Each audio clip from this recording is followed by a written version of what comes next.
Hello po sa inyong lahat. This is Filipino American Heart Channel and ipakita ko sa inyo ngayon on magkano yung nakuha kong salary or unang sweldo ko sa YouTube. So ito ngayon, the difference before, nagkaroon ako ng 1,000 subscribers.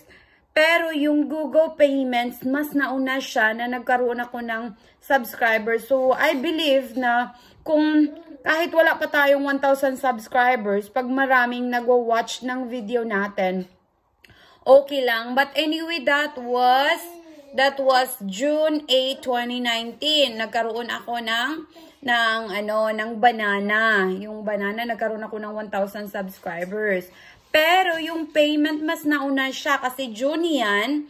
Yung AdSense payment mas nauna siya na January 10, 2019. So January ako nagkaroon ng Google na payment na first na sweldo or salary.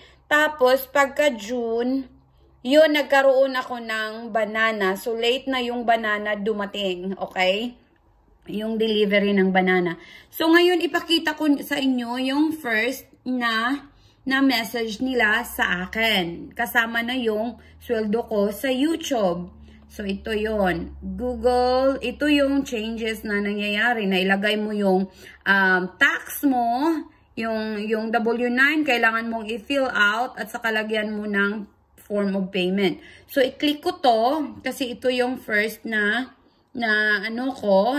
Google Payments. Yan, i-click ko to. Tapos, yun ang makikita nyo. Google Payments, Payment Number, Google AdSense, Payment Contact Information Change. So, may nakalagay dyan na kailangan mo ilagay dyan yung mga information. So, kailangan mo na dito sa baba, makikita mo may nakalagay na sign in. Yung sign in na yan, dyan mo makikita on how much you will receive sa Google. So, i-click ko yan, okay? I-click mo. Mostly, kung wala pa kayong na-in dyan, na URL, don't forget your URL then, YouTube URL, kasi hindi mo ma-open yung account mo if you forgot your URL. But anyway, I have video on how you find out or how can you find your URL. So, pwede din yan. I-check nyo yun lang yung all about YouTube at saka all about Microsoft, okay? Or software. So, dito, i-click mo tong sign in para makikita mo kung ano yung mga message nila. So, dyan, i-click mo yan. Tapos, yan ang makikita mo. Google AdSense dyan. Then, ito yung first na sweldo ko, okay? Ito yung first na salary ko last January 10, 2019. So, dyan makikita mo na yung last payment ko, ganyan. Oh, not last payment, but yan ang first na salary ko sa YouTube. So, yun. May sweldo na ako dyan. Tapos, mas dumami pa siya every month. Kasi, mas dumami yung friends natin na nagwa-watch ng videos. At saka, mas dumami yung mga tumitingin. So, but don't think that it will be going up. Mostly, it will goes down kung walang masyadong nagwa-watch. So, if we've really focused on YouTube, you will earn more than that. Okay? So, I just show you how much I got on my YouTube channel. Yung first na salary ko. So, yan. Dyan yung makikita. At saka ipakita ko sa inyo yung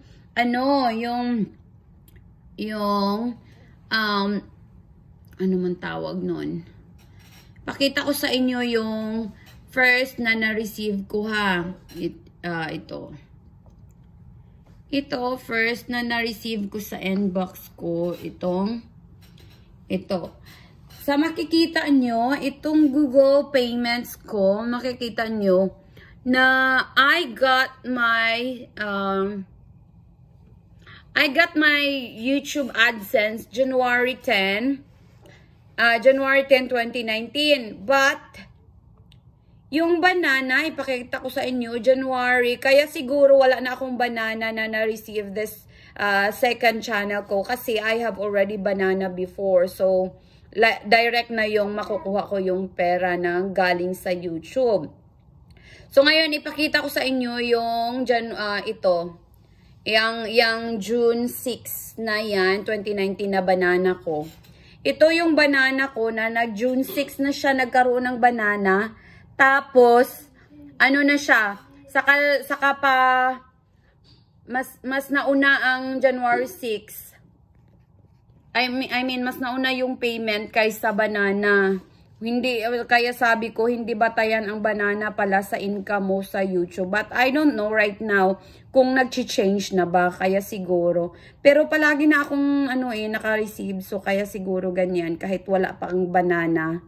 Or hindi ka pa nakaabot ng 4,000 watch hours, lalo na kung meron ka ng account before.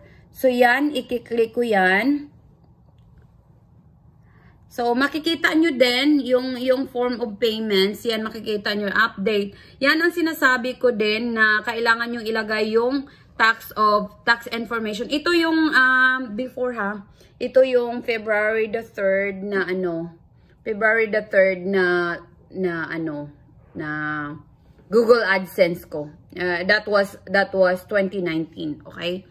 Yan, pinadala nila sa akin yan, tax information. Kailangan mong magpadala sa kanila ng tax information at saka form of payment. So, yung